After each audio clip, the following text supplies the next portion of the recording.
단도직입적으로 현강을 왜 가시려나요? 이런 답변들이 예상됩니다. 의지가 약해서 혼자 공부를 못하겠다. 현강만 갖고 있는 독점적 콘텐츠를 이용하려고 한다. 전자의 경우에는 뭐 크게 말리고 싶진 않습니다. 집안이 넘쳐나게 풍요로우시다면요. 그러나 후자의 경우 해드리고 싶은 말이 많네요. 여러분이 후자의 케이스라고 상정하고 영상을 이어나가 보겠습니다. 여기서 다시 한 번만 범주를 나눠볼게요. 여러분은 고1, 2 모의고사 전체 100분위 평균이 98.5 이상인 최상위권이신가요? 혹은 아니신가요? 역시 전자의 경우 크게 해드릴 말이 없습니다. 하지만 여기서도 후자이신 경우 이제부터 집중해주세요. 본 영상에서는 우선 과목과 상관없이 현강 전반에 해당되는 이야기를 먼저 들어볼 것이고 추후 영상들에서 순차적으로 국어, 수학, 영어, 과탐 순으로 이야기를 이어가 볼게요. 하고 싶은 말이 많지만 한마디로 정리하자면 그들의 엔터테인에 놀아나지 말자 입니다. 여기서 말하는 엔터테인은 현강 학원 기업이 주도한 것과 주도하지 않고 대중에서 형성된 것을 모두 포괄합니다. 대중에서 형성된 엔터테인을 인강판에서 예시로 들어본다면 요즘은 초등학생도 알 것 같은 강평 밈이 있을 겁니다. 인강판에는 사실 이 밈에서 형성된 엔터테인이 도처에 깔려 있습니다. 예를 들면 작년에 돌았던 백이범 선생님의 큰손 사건, 그리고 백호 선생님의 감각적 직관 사건이 있죠. 이 사건의 경우 윤두영 선생님의 디스랩이 워낙 유명하시니 한번 감상하고 가보도록 하죠.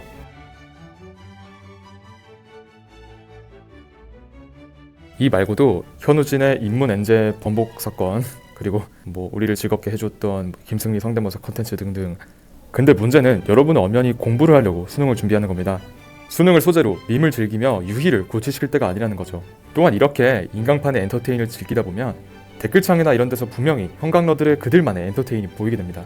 그러면 인간, 특히 청소년의 심리상 나도 저 엔터테인에 끼고 싶다는 생각이 들게 됩니다.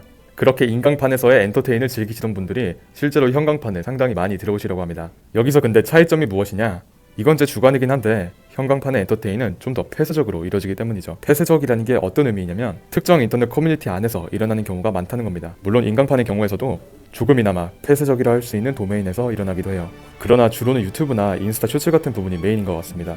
근데 현강판의 경우에는 훨씬 폐쇄적입니다. 그 이유는 애초에 현강의 정보 자체가 폐쇄적이기 때문인데요. 현강은 인강과 달리 맛보기 강의 같은 것도 없고 심지어 OT나 커리큘럼과 같이 이 선생님의 강의가 나의 상황과 잘 맞을까 판단하게 해주는 장치조차 부재합니다. 따라서 현강을 제대로 활용하기 위해서라도 그들만의 정보가 도는 곳을 찾아가야 해요. 그래서 보면 아예 특정 선생님의 커뮤니티가 있는 경우가 많습니다. 이러한 폐쇄적인 커뮤니티 내에서의 엔터테인이 원래 더욱 무섭습니다. 점차 전반적인 대중과 단절되어 내부에서의 엔터테인에 점차 자아의탁을 하게 되기 때문이죠. 예시를 하나 들어드릴게요. 시대인재의 최지욱 선생님이 계십니다. 먼저 저도 최지욱 선생님을 수강하며 도움을 받은 부분이 있고 절대 이 내용이 최지욱 선생님을 비난하고자 하는 건 아닙니다. 혹시 모르시는 분들이 있을까봐 최지욱 선생님의 수업 스타일과 당시 2025년 미적분의 출제 기조를 배경 지식으로 설명드려야겠습니다. 최지욱 선생님은 흔히 말하는 스킬의 정상에 있는 강사분들 중 한 명입니다. 미적분에서 주로 쓰이는 교점함수나 차수논리 같은 내용으로 유명하시죠. 그리고 제한시간 100분위 수학 모고를 20분 컷, 30분 컷 내시는 등 문제를 푸는 역량도 뛰어나십니다. 강의 스타일도 굉장히 에너제틱하신 것이 중간에 한 번만 짧게 쉬는 3시간 반 풀 수업인데도 반톤 정도 올린 강한 발성, 중간중간 적당한 길이의 짤 등등의 장치로 피로감을 잘 못 느낍니다. 아까 최지욱 선생님이 교점함수, 차수논리 등 고유의 스킬로 유명하다고 말씀을 드린 바가 있죠. 근데 마침 올해 2025년에 수능 수학 미적분 기조에서 6구평을 모았을 때 킬러 문제에서 최주혁 선생님의 스킬이 도움이 많이 된다는 여론이 주를 이루었습니다. 저 역시 이 여론을 접하고 7월부터 9월까지 3달 동안 최주혁 선생님을 수강했었죠. 자, 근데 지금 우리가 최주혁 선생님을 이야기한 이유는 폐쇄적인 커뮤니티를 말씀드리기 위함이었죠. 저 역시 최지욱 선생님을 막 수강하기 시작했던 초입에는 수업의 내용에 대한 정보를 더 알고 싶었기에 정보를 열심히 찾기 시작했습니다. 그 과정에서 최지욱 마이너 갤러리라는 곳을 접하게 되었죠. 제 자체가 원래 DC 인사이드라는 곳에 거부감이 있었지만 딱히 마땅한 정보가 보이지 않아 별 수 없었습니다. 수업에 적응하는 초반기에 제가 필요했던 수업 정보를 얻는 데에는 성공했습니다. 근데 부작용이 생긴 것이 저 역시 점차 이 폐쇄적인 커뮤니티의 엔터테인을 즐기기 시작했다는 겁니다. 제가 기억하는 그 당시 본 커뮤니티의 엔터테인 중에서 특히 현강 내 특정 학생들에 대한 엔터테인이 심했습니다. 이는 최주욱 선생님께서 강의의 분위기를 업시킬 때 일부 학생을 참여시켰던 것이 원인이 되었던 것 같은데요. 먼저 6회형이 있었는데 각 반마다 이런 네임드 유저분들이 계셨고 이분들을 갖고 수업이 끝날 때마다 이런 저런 이렇기도 한 글들이 올라왔던 것 같아요. 참고로 이분께서는 수능을 한 번 더 보신다고 합니다. 그 다음으로 이건 개인적으로의 불쾌함이 좀 있었는데 그 특정 반에 어떤 여하구분이 유명했었나 봅니다.